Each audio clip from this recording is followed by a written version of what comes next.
Why are our testosterone levels on the decline? Why is TRT rising so rapidly? And what can we do to naturally increase our testosterone levels? Welcome to the Awesome Human Podcast, your path to total human optimization. Ready to unleash your 100%? Let's go. Welcome to the Awesome Human Podcast, where I'm honoured to be joined by Dr. Robert Stevens. Now, we had a few technical issues on this podcast. The sound might be a bit tinny, drops a fraction. I apologise for that, but the tech gods were not with us. Now, Dr. Robert Stevens is my personal TRT consultant, specialist, doctor, and I trust him hugely with his knowledge in the world of testosterone. He's had his own journey. He's specialized in this area. He used to be a GP in the NHS, and he talks incredibly pragmatically, which is a skill I like to see in people, where they present a really fair argument and look very broadly at the research, which is why I chose him to come on the show. Here's the show. Dr. Robert Stevens, thank you for joining me on the show. Hello. I won't introduce you, sir. You've got massive credentials in the area of testosterone, men's health, blood work, optimizing the human that is the man. Introduce yourself, sir. Why, thank you, Ben. Dr. Rob Stevens, medical doctor for 27 plus years now. Qualified back in 1997 with my Bachelor of Medicine and Surgery. Member of Royal College of General Practitioners 2010, certified in advanced trauma life support, ALS back in the day. Did a diploma in personal training to sort of feed my kind of health promotion side of medicine versus lifestyle, nutrition, exercise. It's a constant journey of educating myself, learning from you guys, to always act in the best interest of the patient, which should be the primary goal of every doctor. And I think this journey into private health, which is sort of against the NHS, we work in this kind of crazy, toxic, overcrowding, under-financed, under-resourced area where you're just a cog in a machine. It's allowed me to deliver what I want to deliver, and that's personalized medical care that's in the best interests of the patients sat in front of me, not the people behind me saying, you need to do this, you need to do that. It's like, it's been a wonderful journey of evolution. I'm so pleased to be here. And obviously, thank you very much for inviting me. Yeah, well, I've been a patient of yours, I don't know, probably about 20 months now. And I suppose to set the scene for the listener, your primary function as a clinician is to administer and aid men with TRT, but it goes slightly wider in some circumstances as well, correct? Yeah. I mean, the primary scope is really to diagnose testosterone deficiency. But in making the diagnosis, what you're really trying to highlight is what's happening with all the other things like lifestyle, nutrition, exercise, and can you deal with those things to not need TRT? Can you identify something else that's causing a low testosterone? And it's really is almost like a gatekeeper to say, all the internets will just jump on TRT. Testosterone deficiency is a diagnosis of exclusion. Now, as you know from your personal experience, it can be life-changing, but it's merely the foundation to allow you to put work in to feel good. And again, there's this common misconception that this TRT is this kind of, alpha, going to give you muscles, going to make you shag all night long. It's just normality. It's just about just attaining normal physiology. And it's just delivering those realistic expectations when somebody presents to you saying, right, okay, I've got low testosterone. It's like, okay, well, where do we go from here? Well, we start at the basics and then we work upwards. So I was listening to a podcast with Dorian Yates, 6-time bodybuilding champion, the other day, and he flippantly said testosterone in men is half what it was in the 80s. I can imagine you're closer to the statistics. Where are men's testosterone levels sort of like population-wide? Well, if you look at reference ranges are decreasing. And that's simply reflecting a sick society. Now, to suggest testosterone levels in 1980s, 1960s, 1950s were massively higher than they are right now is absurd, frankly. But testosterone levels are dropping, and they're dropping because of a whole multitude of reasons, which I'm sure we'll get into. We haven't we haven't devolved, but we just become sicker. So the upper reference range is kind of up to about natural about 30, and we adhere to the British Society for Sexual Medicine guidelines. It goes down to 12, but 12 is a terrible testosterone level. So you want to be aiming for sort of a free testosterone really of 0.5 to 0.85, especially that's what I go for in my patients, because that's where they subjectively feel best. And objectively, we don't tend to see any negative consequences of those sorts of levels as long as they're putting the work into their sleep, stress, nutrition, exercise, and also mindset, which I know you're a big advocate of right now. So we've got a levels issue. The NHS is obviously a big part of this conversation. Since I've been on TRT and I've spoken about it a little bit online, a lot of men have come to me and said, I feel really bad. I have a lot of the same symptoms as you do. I've been to my doctor. I've had it tested. My doctor says I'm normal. And then I've said, what are your levels? And they've shown me their levels. And I'm like, look, I'm no doctor, but these were my levels when I went on TRT.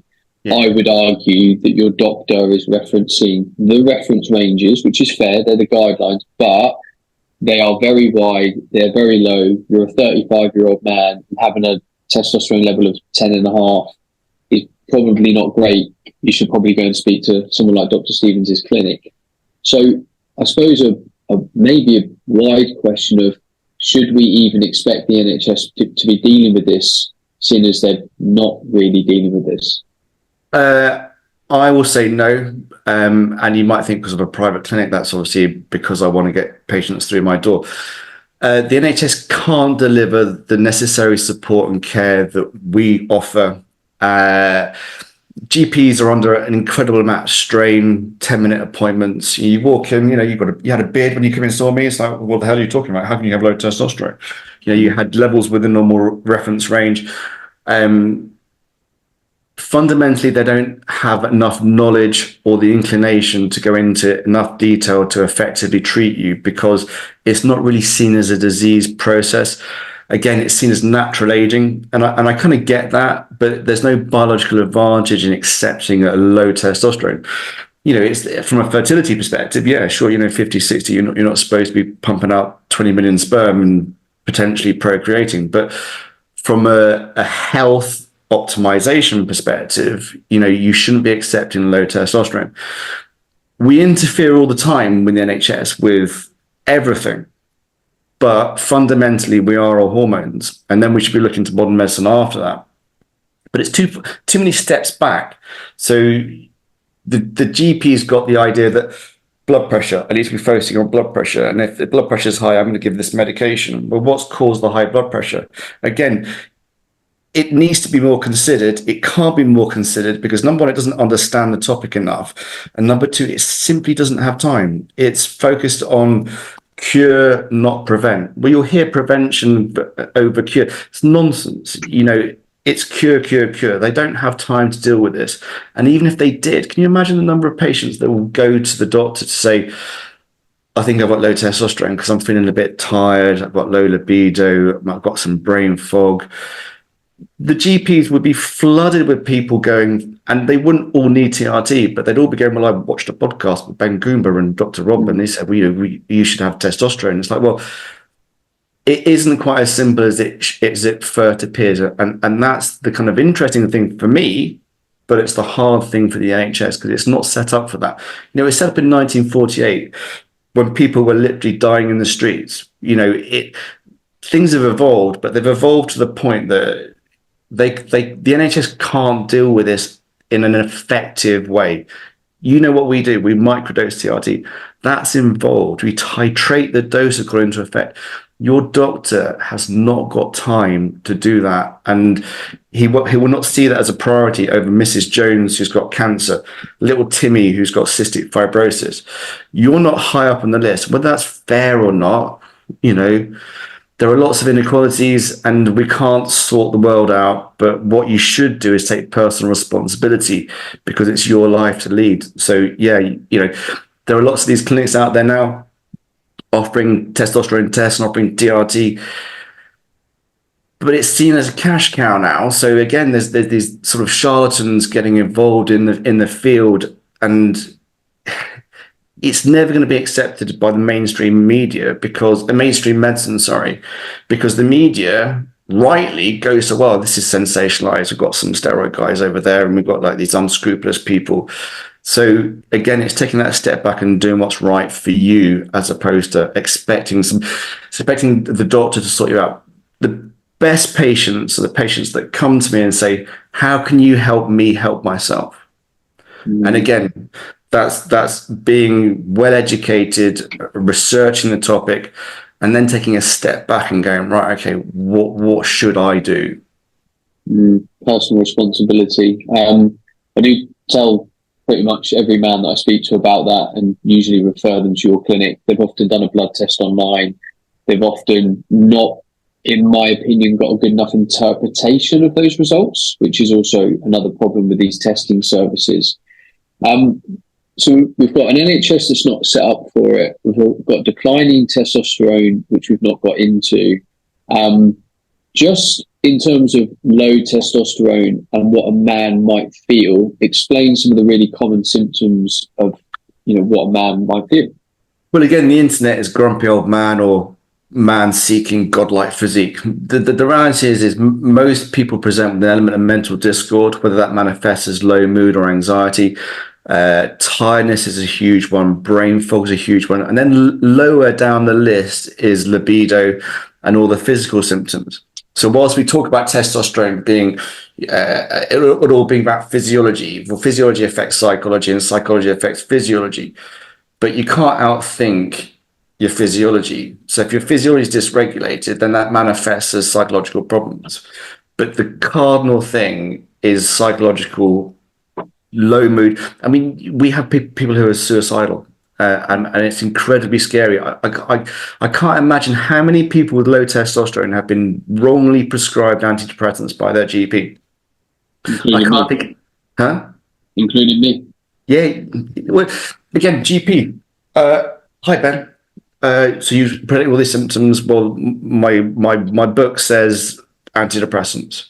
But again, taking a step back and looking to causation, you go, again, fundamentally, we are all hormones. But again, they don't understand the topic, and they don't have time. It's as simple as that. Yeah, I think a lot of people are still surprised when the mental health link is the biggest symptom. Like for me, people will say, like they'll ask me, how's your recovery improved, your gym training, that kind of stuff. I was like, I didn't even care about that. I just wanted my mind back. I wanted my well-being back. I was fed up of feeling like I was living outside of my body. That depersonalization symptom, I hated that. So sidestepping into some of the causes, environmentally, what is not helping the situation and thus lowering male testosterone levels? And we'll say female as well, because that's still important in female physiology. Yeah, everything. Literally everything. So we're at our core, we're hunter-gatherers, we're physical beings in a world full of psychological stress. When we're young, dumb, and full of, we're utterly invincible. And we get away with bad behaviors. We indulge in steroids, recreational drugs, alcohol, too much psychological stress. And you're poisoning your body. You're getting away with it, but if you repeatedly do it, you're not getting away with it. And people say, "Oh, did I used steroids 20 years ago? Did that negatively impact my testosterone level now?" Yeah. Did all of the things that you did preceding this moment right now impact your testosterone? Yes, 100%. So again, psychological stress is an incredibly important topic, as obviously you release the same neurotransmitters and hormones with psychological stress as you do with physical stress, but you're not physical. So what's going to happen? You're literally breaking your body down. And again, all hormones are dependent, and life is about the appreciation of yin yang. You must have contrast to establish harmony and balance. So you think testosterone, well, testosterone's counterbalance is cortisol. So again, you've got to appreciate the hormones. There's a chronicity, there's an acuteness to the nervous system, and a reactiveness of the brain. That triangle, the most important part to allow you to be an effective human being is the hormones that provide that chronicity to allow your nervous system to react appropriately, and then hopefully allow you to be considered. Now, then add in the fact that we're obviously living in an incredibly poisonous world, endocrine dysregulators, the BPA, the chemicals coming off of those non-stick frying pans, women peeing the contraceptive pill down the toilet. I mean, that's poisonous to them, let alone us. Cattle being fed estradiol. We live in a poisonous world, and you say, well, what can I do? Well, go live in the country with your missus and Labrador and grow your own veg and hunt your own. It's absurd. So you have to just have that awareness of the fact that this is not reality and this isn't helping us, and just make the most out of that situation, because you can't escape it, because you can't go to the country, and well, you can potentially, but most people can't. You just have to be aware of what you can do to positively impact your health as opposed to harm it. And again, we've all taken the path of least resistance, maximum reward, which is a survival mechanism. But effort equals reward. And again, we go back to we're physical beings in a world of psychological stress. But I want that dopamine straight away. I'm not going to fucking wait for it. I'm going to take it. So no. So you now know, when you're wiser, that you actually have to put the effort in. And the effort's the important part. The rewards are relevant because time is right now. So it's like all these people do goal set constantly. It's like, well, good, but as soon as that goal's over, you've had that dopamine and it's just dumped. There's nothing there, because you have to work. You have to work, and it's that appreciation that will allow you to be an effective human being.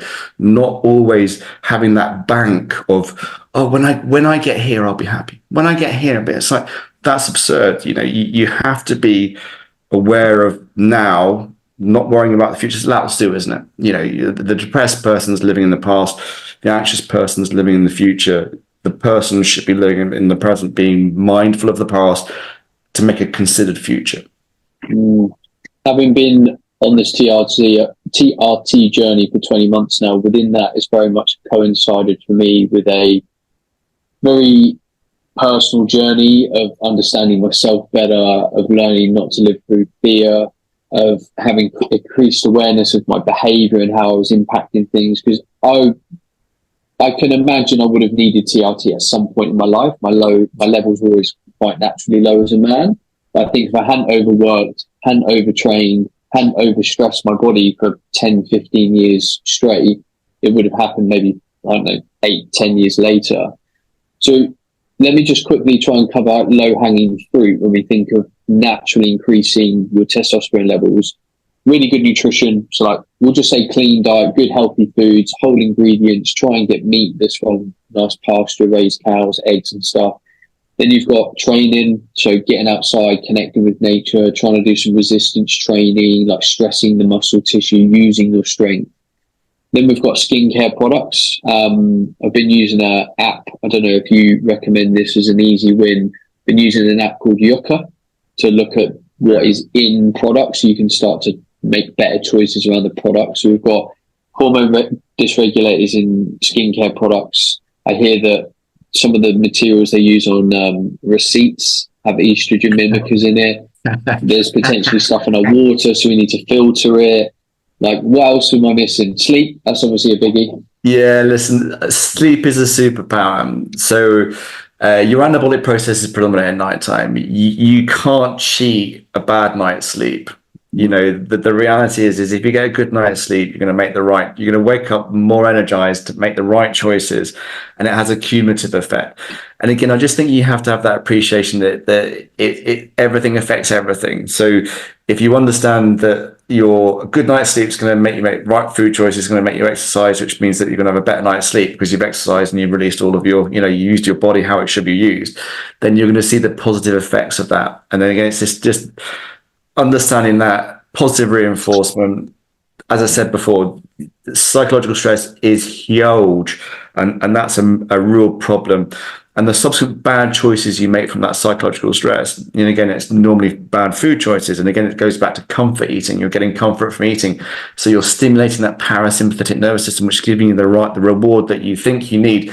You do need it, but you don't need it from food, you need it from breath. And again, mindset plays a massive part of that. So obesity is obviously a massive issue with regards. We're not making the wrong food choices, but most people are. All these chunky monkeys, and the excess adiposity is creating more estradiol, which is feeding back to the brain, and then they're feeling tired because they're getting low testosterone, and they're eating more because they're tired. And it's a cumulative effect of lots of issues that are relating to just living in this artificial world. Be more caveman is what you're saying. Yeah, absolutely. Hunter gatherer, just understanding your physiology to improve your psychology, and just understand that your emotions they come and go. They're actually not very relevant. Your subjective appreciation is super interesting because it's your subjective appreciation. But from a health perspective, you concentrate on your physiology to improve your psychology, and vice versa, but more physiology than psychology. I firmly believe that from the research I've done, years of coaching, my own personal journey. It was actually the podcast I did 2 weeks ago where I said, and Tim Ferriss framed it really well. He said, state, story, strategy. Your physiological state will drive your internal story, which will then drive the strategy that you implement to either change your life or not change your life. And I really believe that. So anyone listening to this, is so important to cover the fundamentals. So, Doc, if a man's listening to this, or a lady, and they're thinking, "Oh, my man has some of these symptoms, a bit low, etc.," what would you recommend they do? The steps they take to work out if TRT is a genuine viable option for them? Number one, just take a step back and ask yourself: are you looking at those fundamentals that we've just spoken about? Because they're obviously incredibly important. And if one is not in kilter, the rest are out of kilter. Okay, so look at those things. Organize a blood test through a reputable clinic like mine. You will speak to me if you get a blood test through me, and I will give you a no nonsense, as you know, considered response that will be in your best interest. People are always amazed that I'd say TRT is not in your best interest. I think you should do this first. Once you've done this, come back to me and we'll have another conversation. I don't want to prematurely put somebody on testosterone replacement therapy, because unless they are putting the work into all those things that we've spoken about, you won't feel the benefits. And again, all it is normalization of testosterone levels to allow you to earn your reward. So if you're not earning your reward to the best of your abilities already, just start to think about what you should be doing versus what you are doing. So we've got the blood test. Just when a man has to sit in front of the possibility of a TRT, it is a lifelong choice, right? You are making a move that is then, right, I'm going to be on this medication for like forever. Well, yes and no. I mean, you should consider it a lifelong therapy because you shouldn't go on it unless you need it. But in reality, if you go on testosterone for 5 years, and if you're on HCG, which obviously, as you know, helps preserve testicular size and function, obviously the neuroendocrine effect, you're in a better state if you decided to come off because you've already got testicular function. So your body will understand that it's got low testosterone because the testosterone's worn off. So your body will re-kickstart, and there are a few things that you can do to heighten that, and then it's like a medically supervised restart protocol. So it's not doom and gloom. So some of my patients have been considering it for years. Just be considered, but you don't consider it for years, because you've only got a finite amount of time on this planet. So the reality is you want to make most of what you want to make the most of right now. So don't suffer, but in the same breath, just make sure that the decision that you make to start therapy is a considered one. Got it. I suppose it's not really relevant to this conversation. I was going to quickly ask, what would be a sign that a man could come off it? Like, I'm 38, still, quite young. People might say to me, "Oh, are you going to need it for life?" And I'm like, I think so. But what has to change in my physiology for even me to kind of consider that as a move? Again, it goes back to why did you go on it? So there are obviously organic pathologies. The organic pathologies you can't correct. So that is a definite, you are on it for life. So say you were morbidly obese and then you kind of lost an awful lot of weight on therapy and we titrated your dose and we got down to a lean mean fighting machine. Does that mean that you can come off therapy? I suppose in theory, yes, but in reality, no, because you've obviously had a long period of getting yourself into that bad state and then a period of getting yourself back into a normal state. That will take its toll. So you can't just go, now I'm healthy, let's just jack in the testosterone. Now, that's not to say we haven't taken a few people off of testosterone, because we get a lot of referrals from patients who have been to other clinics who have been placed on it inappropriately. And sometimes you take these guys off and they say, "Doc, I'm actually all right." And I go, "Amazing."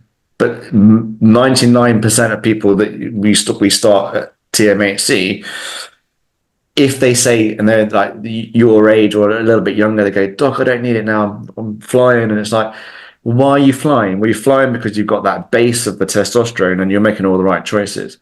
You take that base away, and more often than not, they phone me up in 4 weeks, 6 weeks, and go, "Doc, I said you were right." So yeah, listen. But you have sometimes you have to go through that process to understand that you need it. And again, we should all be making the right decisions all the time, but you can't undo 20 years of bad habits by 2 years of testosterone. Life doesn't work like that. Disappointingly, I suppose, but again, not necessarily disappointingly, because you are right here, right now, because of everything that you've done to make this present now to be considered for the future. It's not a hack. Is what I'm trying to make. Okay. I'm aware I've got about 5 minutes left of this show. There's a lot of people out there that are promoting blood testing services, TRT, men's health optimization. This is only going to grow because the problem's large. From my steer, and you're welcome to comment, I feel that a huge amount of men that are suffering with their mental health do have low testosterone, and they should get their levels checked. There's a minimum to see if that's a factor, because again, physiology drives psychology. With a lot of the companies are out there, and I would love people to check out your clinic and what you do, but if they don't, what are some of the red flags that these companies might be saying to allow them to navigate the good from the bad?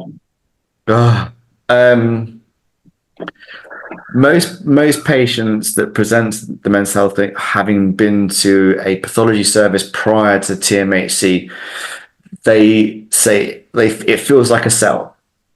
So again, you're going to get an objective opinion from me, an objective assessment of your levels.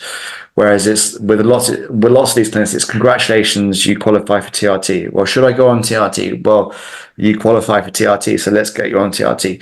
And then they give you the upsell of all these weight loss medications. I won't mention the company, but there's a company that's huge in the area right now is upselling all these weight loss medications instead of TRT, alongside TRT, because of this.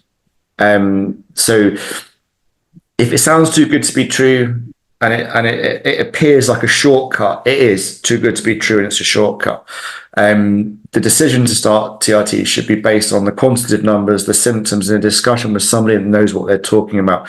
And a salesperson does not know what they're talking about, because they are sales consumer, not doctor patient. So again, always doctor led, because hopefully the doctor will be acting in your best interest based on your personal situation, not that. And it doesn't hurt, even though you've gone private, like you might do in the NHS sometimes. It doesn't hurt to get a second opinion or a third opinion if you're not happy with what you've heard. And this is a big decision for a lot of people. So why not go and compare, and get consultations? You're not going to make the decision in the space of a week. So maybe take a month or two to actually speak to a couple of, or a variety of qualified professionals. 100%. I don't care if you come and see me, because I want you to come and see me because of the information that I've given you and the trust you're about to place in me. If you tell me that you're going to go to another clinic, I say, oh, good, no problem. There's nothing vested in me from a financial perspective. The relationship that we have is going to be a lifelong relationship. So I want you to be invested because I will be invested. There's no sell here. So again, I think people get a sixth sense, but my worry is, as we alluded to earlier, that the fact is lots of people present in a state of desperation, and they clutch at that kind of thank fuck I can get TRT. Just always take a step back and say, right, okay, does this smell right? Does this sit right with me? Because if I'm there going, oh Ben, you really do need TRT, it's like, I might say that, but I'll give you 10 reasons why, and I'll say I won't normally say this, but you've just ticked all the boxes, and I don't want to tell you to need TRT, but I think it's in your best interest. Just take a breath and go, right, okay, does this sound, smell, whatever, right? And of course, as people taking personal responsibility for our health, we have to do the work first. So before I came to see you, I made sure I was really trying to sleep right, eat right, move right, all of that stuff. Even though I'm a health professional, I had to know that I was doing the work before I even kind of made that step. And one of the reasons I know your clinic's so committed to the science of all that you're doing is how much information you've got on your blog. Like I could probably spend about a month reading your blog from the volume of information on it. It's unbelievable. So credit to you for trying to put the high quality information out there for people to navigate. We've reached the end of the show. Really enjoyed it. Thank you for your time. I want people to know where you are if they would like to seek your services. Where do they find the Men's Health Clinic? www.themenshealthclinic.co.uk. We Instagram at the Men's Health Clinic. Got a YouTube channel, the Men's Health Clinic with Dr. Rob Stevens. Yeah, but just disappointing them on social media, but yeah, it's a necessary evil. But you have people, your focus is on client care, and that's where you spend a lot of your time rather than jumping around on the internet. I think that's sometimes a good sign of a doctor or a coach. Like, they're trying to do the social media things, they want to put good information out there, but actually they're spending 8 hours a day in their clinic seeing real people and not 8 hours a day polishing their social media kind of smart. So the reason why I did this, the reason why I did the YouTube channel is I was annoyed at another clinic doing this like highly professional thing. So I got in my car and I spoke about a topic just to demonstrate I don't need no notes. I can be in the gym. I can be walking the dogs. I can talk to you about what you want me to talk to you about. So it's just to demonstrate that knowledge and deliver it in a way that hopefully people find relatable and they can empathize with what I'm saying. Amazing. Well, my battery's just run out and we've hit the end anyway on my headphone. My battery's run out of my headphones. Doc, thank you for the care you give me. Thank you for the work you do. If anyone would like to find a TRT clinic or get their men's health assessed to see where you're at, I highly recommend the Men's Health Clinic in Bournemouth. Good man. Thanks, Ben. Amazing. Thanks, Doc. Thanks for listening, and stay awesome, all of you lot. Bye-bye.